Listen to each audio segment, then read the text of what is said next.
Ito ang mainit na balita na dapat malaman at mapanood ng taong bayan at pinag-uusapan ngayon sa mundo ng social media na tila ayaw ipalabas ng bayarang media. Patuloy ang pamamayagpag ng Agila, Vice President Sara Duterte. Hindi na mapipigilan pa. Isa na namang patunay na sa kabila ng samutsaring pangbabatikos at walang katapusang pagdinig na di umano'y pinupolitika lamang ang Office of the Vice President, patuloy pa rin ang tiwala ng taong bayan. Vice President Sara Duterte nilampaso ang lahat at nangunguna pa rin sa inilabas na bagong survey para sa 2028 presidential election. At di umano'y leakage audio na usapan ng Manila 6th District Representative na si Congressman Benny Abante. Umaalingasaw na sa publiko na ayon pa sa nasabing leakage audio ay takot daw ang nasabing kongresista dahil hanggang sa ngayon ay nangunguna pa rin ang Vice President Sara Duterte na ayon pa sa kanya ay baka daw makabalik ang mga Duterte, lalong-lalo na ang Vice President na si Sara Duterte na baka raw mabalikan siya nito. Pero bago natin simula ng balitang politika ngayon sa Pilipinas, kung ikaw ay bago pa lamang sa aming channel, ay please huwag kalimutang mag-subscribe at i-click ang notification bell. Huwag din kalimutang mag-like para mas maging updated ka palalo sa lahat pa ng bago naming mga uploads.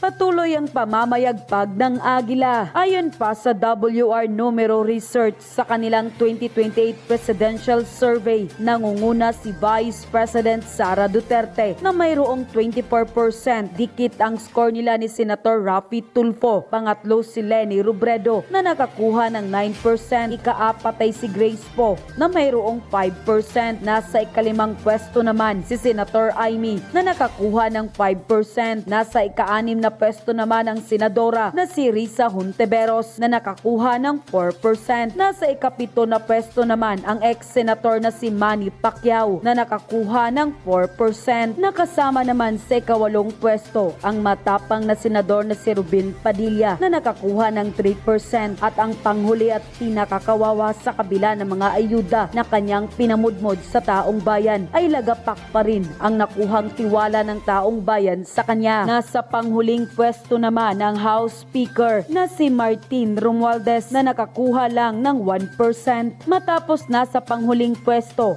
ang nasabing speaker ay mas lalong tila pinagtawanan nito ng marami sa ating mga kababayan dahil abay mas mataas pa at hindi pa sigurado o undecided pa ang kanilang iboboto na nakakuha ng 18% na mas lamang pa sa 1% ni Speaker. Kaya nga katakataka dahil sa kabila ng walang katapusang pinamudbod na ayuda at pera ni Romualdez, tila hindi pa rin siya gusto ng taong bayan. Hindi naman nakapagpigil na magkomento si Crisette Laureta Chu at tila sinampal ng katotohanan ng nasabing Speaker. Ayon pa sa kanya, ang tanga-tanga ng mga congressmen who still ally with Martin. He has spent more than 500 billion pesos in ayuda trying to make people love him and more. And yet, he still cannot get beyond 1 point. In its nearly 3 years, itaga nyo sa bato on the grave of all my ancestors that Martin will never ever be the most loved or even liked politician. He will never be president. He won't even budge from the lowest rank as in dyan na siya. Spending 1 trillion pesos more would not make a difference. It's not the money that the issue because he is so uncharismatic, so unlikable, so insincere. You cannot sense, for lack of a better word, the evil in him. You are hitching your wagon to a falling star. After BBM, wala yan si Martin. Bobo na mga congressman na to risk their political future on someone so hated. Mag-isip-isip naman kayo. Dagdag pa nito, si Sara Duterte and Raffy Tulfo lead the list of presidential candidate for election 2028. You know why I'm not worried? Because sirang-sira na si Sara and yet she's still in the lead. They've done their worst and she's still the most preferred, diba? Si Raffy Tulfo, wala pang nabubunyag sa kanya na secret candidate nila. Wala pang issues na nakakalkal kasi busy pang tao sa Quadcom. Si Raffy Tulfo na mas tahimik pa kay Mark Villar na binoto ng masa para maging watchdog sa Senado is super demure pala, who wants somebody demure na ang kaya lang ay mga kabit. Saan yung ingay niya sa mga importanteng issues? Pound for pound, after everything that's happened to her, Sara is the real winner in surveys after siraan ng bongga, still number 1. Meanwhile, yung naglustay ng tax natin sa ayuda para mahalin siya, still in the last one. Sige, bilhin niyo yung survey firm na to kasi di pa nabibili to. Unquote. Tapos lumabas ang balitang ito ay usap-usapan naman ngayon sa mundo ng social media. Ang di umano'y leakage audio na usapan ng Manila 6th District Representative na si Congressman Benny Abante na umaalingasaw ngayon sa publiko. Na ayon pa sa nasabing leakage audio ay takot daw ang nasabing kongresista dahil hanggang sa ngayon ay nangunguna pa rin ang Vice President na si Sara Duterte na ayon pa sa kanya ay baka daw makabalik ang mga Duterte, lalong-lalo na ang Vice President na si Sara Duterte at baka raw mabalikan siya nito. Parang, sabi nga ng iba na yung tono ng kanta. Dati raw, abakada, ngayon ABC na. English na daw ngayon. Ibig sabihin, may pangamba daw ito, di umano. Baka raw manalo, ang dating BP Sara, balikan siya di umano. Hindi raw malayo. Ay, sagot niya, according to the video, pwede natin ipasok yan. Pasok na natin para, kayo na ho ang bahalang mag-analyze at humusga. Pasok natin yan. Kuya, ano bang meron? Kwento mo na. Paano pag naging presidente yan? Yari? Oh yes, yari siya. Yari ako for example, pag naging presidente ng Pilipinas yan, no? Paano kung lumakas uli yung mga Duterte after the 2025 midterm elections? Paano kung siya yung likely maging presidente? Sigurado baka balikan kayo. Oh yeah, I mean, that's a possibility, no? You cannot discount politics in this, no? In fact, I was talking to one congressman, kaalyado din ni Vice President Sara. Sabi niya sa akin, politics lang to eh. Ibig sabihin, he's also being careful in attacking the Vice President on the budget. Dahil nandun yung tama ba? Nandun yung concern. Paano pag naging presidente yan? Yari? Oh yes, yari siya. Yari ako for example, pag naging presidente ng Pilipinas yan, no? Paano kung lumakas uli yung mga Duterte after the 2025 midterm elections? Paano kung siya yung likely maging presidente? Sigurado baka balikan kayo. Oh yeah, I mean, that's a possibility, no? You cannot discount politics in this, no?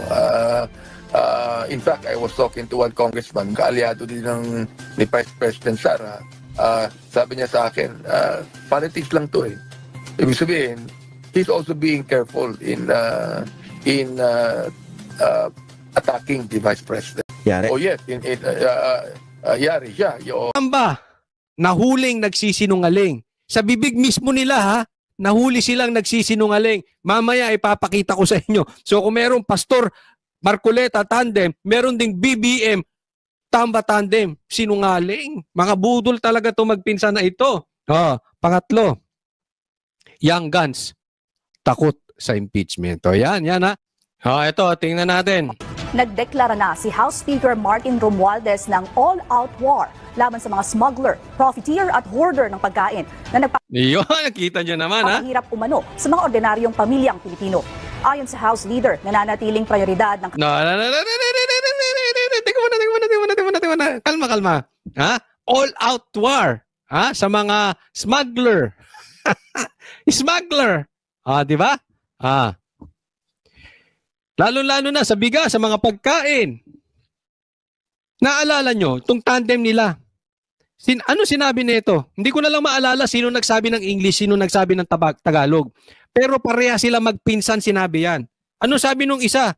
Your days are numbered, sabi niya sa mga smuggler. Yung isa naman sabi, bilang na ang araw ninyo, sabi sa smuggler. Silang dalawa. Hindi ko lang maalala which is which. Sino yung Tagalog, English. Pero pareha sila nagsabi. Huli kayo. Huli kayo na nagsisinungaling kayo. Ngayon, ipinapangako nyo na naman. Sinasabi nyo na naman. Nung sinabi nyo bilang na araw ninyo. Bilang na araw? Buwan na nakalipas. Mag-iisang taon na nga ata. May nahuli kayo mga smugglers. May nakasuhan ba? Sige nga, ilabas ninyo mga nakasuhan. May mga nagkukwento pa nga ha. Ito, tanong ko sa inyo, totoo ba ito? May mga nagkukwento. Yung mga nahuhuli nyo, huli-huli pang TV lang. Meron nagsabi sa akin, kakilala ko eh. Ano sabi niya? Dito sa lugar namin, dito yung mga bigas-bigas na ni-raid. Hindi daw lahat nire-raid ninyo.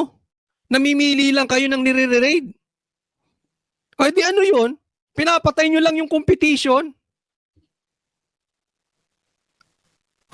Kung may Pastor Kibuloy Marcoleta tandem, merong budol tandem, kayo magkapatid.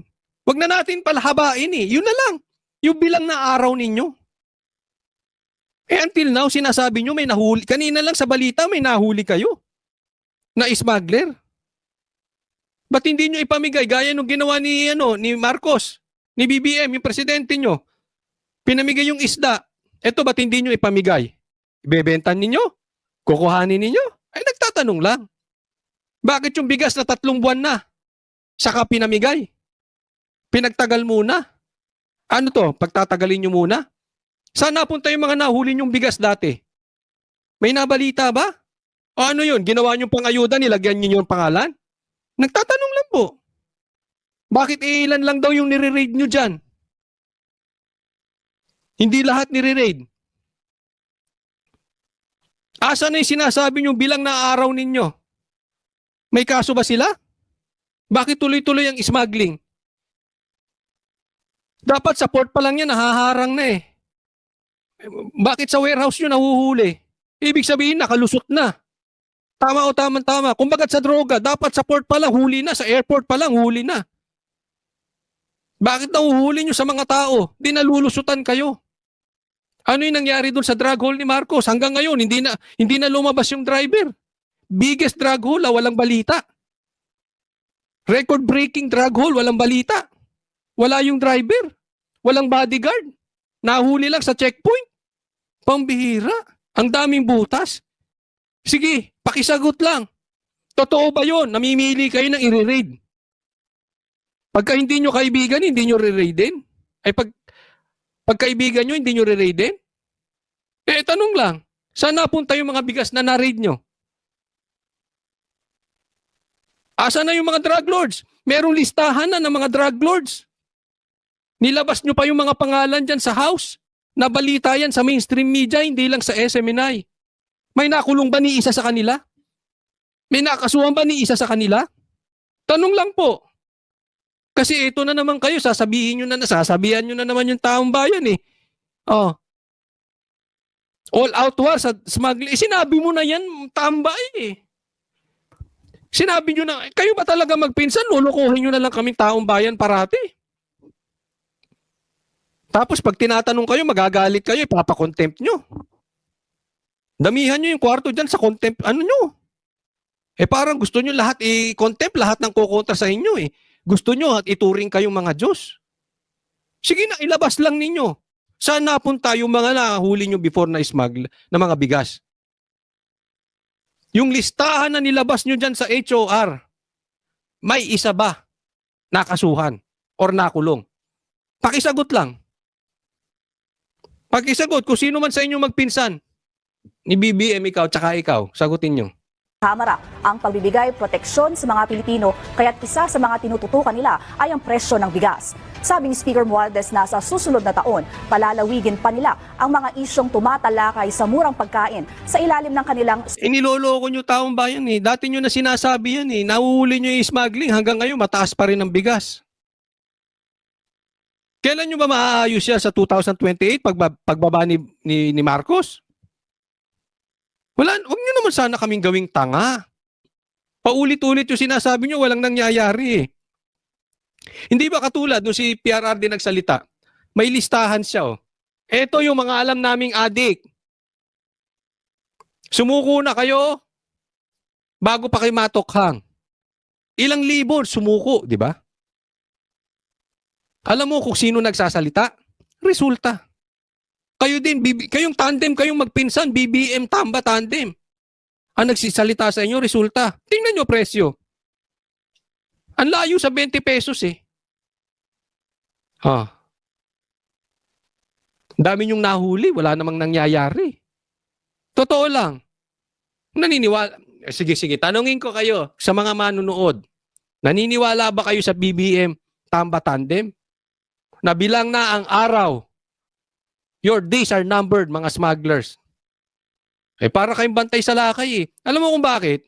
Yung pinsan mo, Martin, na si BBM, naging, ano pa yan ha? Agriculture Secretary. May nangyari ba?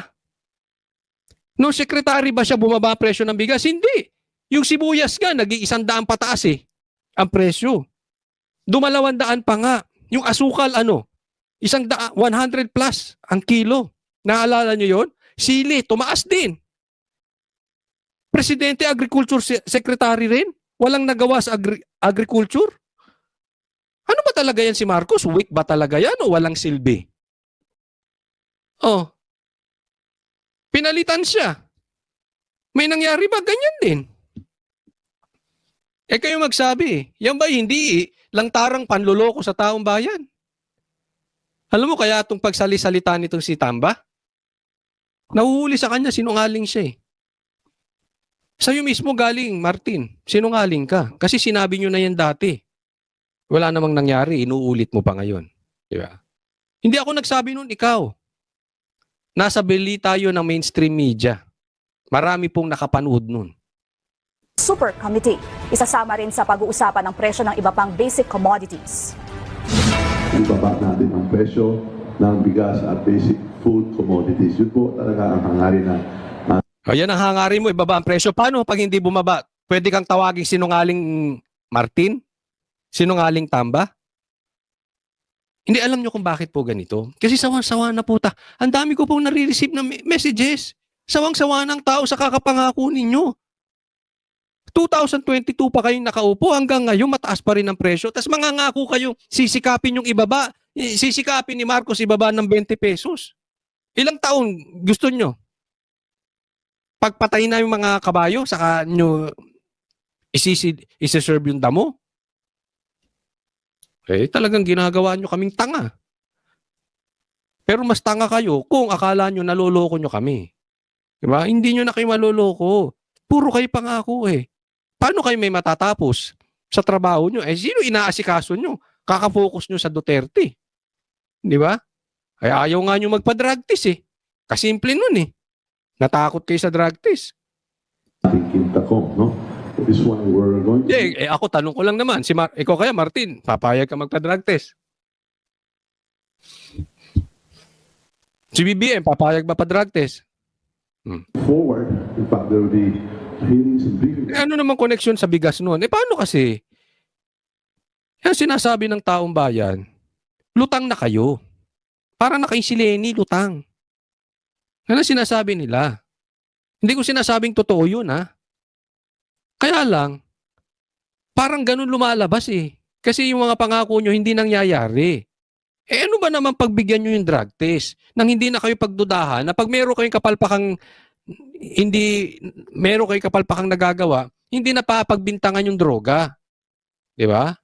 Kadali-dali naman magpa-drug test. Ewan ko ba naman sa inyo, oh? Sweet. Kita mo, anong lumalabas sa'yo? Sinungaling trapo.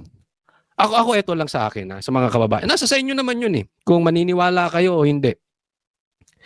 Iwasan na po natin yung trapo. Diba? Pag nakakita kayo ng isang kandidato, darating ang 2025 election, nung panahon niya, wala siyang nagawa. Boboto nyo pa ba? Wala siyang ginawa kung hindi mag-ayuda. Walang proyekto, walang infrastructure. Kasi yan, malaking proyekto yan, ha. Tanungin nyo agad. Congressman ka, anong infrastructure mo sa lugar ninyo? Kasi kailangan ng bansa natin yan eh. Infrastructure. Hindi pwede tayong bigayan lang ng bigayan ng pera. Hindi tayo aasenso niyan. Tanong nyo sa mga congressman, may infrastructure ba? Meron bang nagawang tulay? Kung wala, niloloko kayo niyan. Bahay nila gumaganda. Tapos yung buong probinsya nila, pabulok ng pabulok. Pambihira yan. Hindi, nuknukan ng lukuhan yan. Ako, sa akin lang, huwag kayong boboto nang hindi nakagawa ng infrastructure. Anong silbi ng mga yan? Sa bansang Pilipinas, alisin mo yung ayuda. Wala. Eh kayo mag-decide. Di ba? Sa akin naman nagsasuggest lang. Anong nagawa nila? Eh kung walang nagawa, bakit nyo pa iboboto? Dahil maganda apelyido? Ay pagandahan na lang tayo ng apelyido. Pag apelyido, tunog Kastila, boto natin. Ganon. Core ninyo ha. Diba? Kaya tayo naloloko eh. Diba? Itinapon nyo na yung tatay, binoto nyo naman yung anak. No, diba? Huwag na tayong papaloko. Lagi nyo hahihingin yung resibo. Huwag na po tayo paloko ha. O next po tayo, ito mga young guns, di umano, takot sa impeachment. Okay, fire. Ito, pag-usapan natin. Another lip service ng ating Vice Presidente. Dahil nakikita naman natin na napakadaming pagkakataon na kailangan niya magpaliwanag, hindi naman siya nagpapaliwanag. Oh. Ngayon, ang sinasabi na naman niya na through impeachment, makakapagpaliwanag siya. Buang! Ay, Diyos. Hindi. Kasi sinasabi nito, lip service. Si BP Sara daw puro ngangwa. Sabi niya, pinagpapaliwanag siya dyan sa kamera, hindi naman siya nagpapaliwanag. Ngayon, sasabihin na maganda nga yung impeachment. At least makakapagpaliwanag siya. Sabi niya, lip service lang yun. Iniiba-iba ni BP Sara sinasabi niya. Mahina ba utak mo, sir? Titanong ko, mahina ba utak mo? Kasi pag pumunta siya dyan sa inyo, gigisahin nyo, hindi nyo naman siya pagpapaliwanagin. Ang gusto pa nga yung tanungan, yes or no lang eh. Buti na lang matapang si PRRD. Sinagot, ba't tanungin nyo ako ng yes or no? Hindi, wag na tayo maglokohan, sir. Diretsahan na tayo. Si BP Sara ba, pag pinatawag nyo, pwede magpaliwanag? O pag maganda na ang sinasabi ng mga resource person ninyo at ayaw ninyo ang sagot, sisigawan ninyo, i-stopin ninyo, one minute break, or i-contempt ninyo. Duduruin ninyo. Huwag na tayo maglokohan. Ganyan naman ang ginagawa. Sinong gaganahan, pumunta dyan at magpaliwanag? Eh kahit ako halimbawa meron kayong kaso, kasuhan nyo na lang ako sa korte. Bakit? Sa korte pwede ka magpaliwanag. Diyan, pag nagpaliwanag ka, i-contempt ka agad. Asan ang due process? Pag nagpaliwanag ka, ayaw nila ang paliwanag mo, sisigawan ka. Duduruin ka ng mga kasamaan nyo katulad ni Paduano. Hindi mo alam yun, sir? Hello? Ganun kahina utak mo, hindi mo alam ganun ang nangyayari? Hindi ka nanonood? Kaya nga gusto ni BP Sara ng impeachment kasi sa impeachment, pwede siyang magpaliwanag ng hindi binabara, ng hindi kinakat, ng hindi sinisigawan, ng hindi duduruin, hindi na kinokontempt. Naiintindihan nyo? Sa madaling salita, parehas na panig pwede magsalita. Diyan sa Quadcom, kayo diyan sa House, kayo ng kayo, pag kayo ay nagdinig, diretsahan na. Huwag ka naman magtanga-tangahan, sir. Alam mo naman yan eh. Yan ba kailangan pang i-explain? Alam na alam nyo naman, kaya hindi umatin si BP Sara, hindi siya makakakuha ng tamang investigasyon dyan. Dahil bago pa umatin dyan, ilulubog nyo na si BP Sara. Alam yan, that is public knowledge, alam lahat yan ng mga Pilipino. Unless doon sa mga bayaran na vloggers at saka doon sa mga panatikong tagasunod ninyo. But that is very obvious. Pinapapunta nyo dyan para gisahin. Pinapapunta nyo dyan, not because of in aid of legislation. Kaya nga kung may problema kayo at sa tingin ninyo may kaso si BP Sara, kasuhan niyo. Ang tanong, sir, ba't ayaw mong pumirma? Di ba? Pirma ka. Pumirma ka na ba, sir? Tanong ko sa iyo, pumirma ka na. Para sa impeachment ni BP Sara. Ang dami mong kuda eh. Kung pumirma ka na sana, di tapos na. Ang kailangan nyo lang 160 may impeachment na. Di, nakakapagpaliwanag si BP Sara. Puro kayo ganyan. Binabanatan nyo ng binabanatan si BP Sara. Ayaw nyo naman magsipirma. Duwag naman kayo magsipirma. Asan na yung impeachment? Sir, asan na yung ICC? Etong lahat ng ito na nangyayari, public trial lang. Para ano? Siraan ng Duterte. Pero ayaw talaga nilang itodo. Ayaw nilang itodo sa korte dahil alam nila matatalo sila. Ayaw nilang itodo sa impeachment dahil alam nila matatalo sila. Sir, I challenge you, you put your mouth where, you put your money where your mouth is. Gusto mo magpaliwanag, pirma ka na sa impeachment. Simulan na natin yung impeachment now na. Kung hindi nyo rin kayang pumirma, tahimik na. Pero nakikita naman natin, inisnab niya ang hearing sa Kongreso. Kaya nga sa impeachment ba't tayo mo pumirma? So, inisnab niya ang hearing sa NBI, hindi siya nagpupunta, hindi nagpapakita, tapos sasabihin niya na ang tamang venue ay ang impeachment. Ano? O kaya nga, di pumirma ka, andun nga ang venue, doon siya magpapaliwanag. Sir, ba't tayo mo pumirma? So, hindi na natin maintindihan kung ano ba talaga ang gusto Hindi, kaya nga pinaiintindi ko Sa impeachment siya magpapaliwanag, purma na. ng ating Vice Presidente. No? Maraming pagkakataon na po pwede siyang magpaliwanag. Hindi nga po, pagkakataon ba yung magpapaliwanag dyan sa inyo? Naman, sir, wag na tayong maglukuhan. Alam naman natin, pambihira na. Obvious naman. Wala namang makukuha dyan si BP Sara, gigipitin nyo lang. Hindi siya nagpapaliwanag. So, mahirap talaga pag magpaliwanag. Ako magtatanong lang, sir. Ikaw ba payag magpa-drug test? Hindi kasi naghamon si BP Sara ng drug test Ikaw ba willing magpa-drug test? Tanong lang naman yun, sir. Huwag ka magagalit. Tanong lang yun. Kung hindi mo talaga alam kung paano mo ipapaliwanag yung mga ginagawa. No? At sana malinawan yung kanyang pag-iisip at binabati natin siya ng Merry Christmas. Saka Happy New Year! Happy New Year sa iyo, sir. Well, tama po siya. No, tama. Pero ang problema, pag wala pong impeachment, Sir, ikaw ba yung naghamon? Tatanong ko, ikaw ba yung naghamon, sir? Na bago kayo magpa-drug test ay mag-take muna ng oath si BP Sara. Paano yan, sir?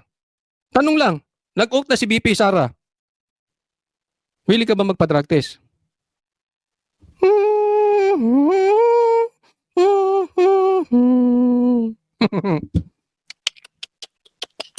Tinan mo tanong niya. Tinan niya, sasabihin niya.